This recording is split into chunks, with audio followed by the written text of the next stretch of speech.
Hello and welcome. These are 6 problems that you can solve quadratics by factoring.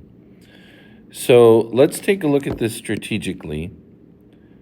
You've got 2 problems here that are already factored, this one and this one. And then you have 2 problems that are already set equal to 0, and we need them set equal to 0. Because that's the zero product property. And then 2 problems that we have to fix. Okay, so let's start. If you have something that's already factored, then you're just going to use the zero product property, which says that when 2 or more things are multiplied together and the product of them is equal to 0, like A times B equals 0, that means either A is equal to 0 or B is equal to 0. Technically, or both, but that won't happen with quadratics. Now, 4, the number 4, can never be 0, so we can ignore it. Otherwise, it could be x minus 1 that equals 0, or it could be x plus 9 that equals 0.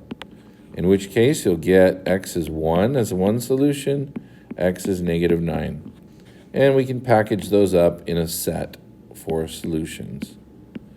Put them in the curly braces. Number 15 has a single x.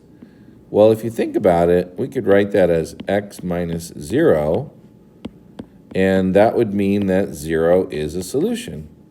So x is 0. And then remember, if you have these really simple factors like 1x plus or minus a number, then the answer is just the opposite. So the answer here would be positive 7. You got 0 and 7. Okay, now let's look at the ones that are already set equal to 0 that need to be factored.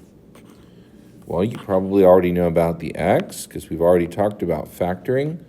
We're looking for 2 numbers that multiply to 10 that add to negative 7. And those numbers would be negative 5 and negative 2. So x minus 5 and x minus 2 can be substituted for the original quadratic.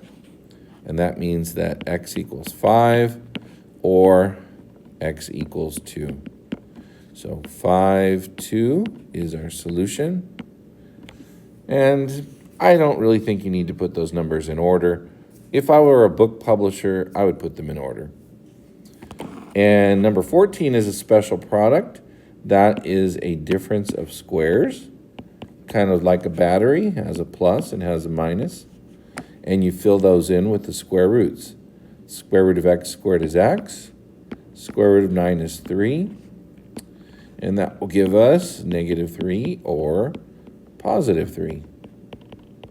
And some people will write it like this.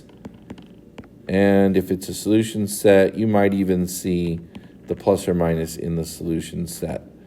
I'm not sure that's an official way to do it, but it works. People understand you. Okay, for these last 2 problems, like number 10, you got to set it equal to 0. That means you need to make 27 0 by subtracting 27, and that will we'll reformat that on the left side as x squared minus 6x minus 27. And it's a simple factoring. We're looking for 2 numbers that multiply to negative 27 that add to negative 6. 9 and 3, where the 9 is the negative 1. So it's x minus 9 and x plus 3 equaling 0. That would give us 9 or negative 3. 9 or negative 3. Okay, and finally, number 12, take away 2x, and now you have a 0 over there. So x squared minus 8x minus 20 is 0. 2 numbers that multiply to negative 20 that add to negative 8. Try 10 and 2, where the 10 is the negative. And then you've got x minus 10 and x plus 2 is 0. That means x is 10 or x is negative 2. So 10 and negative 2.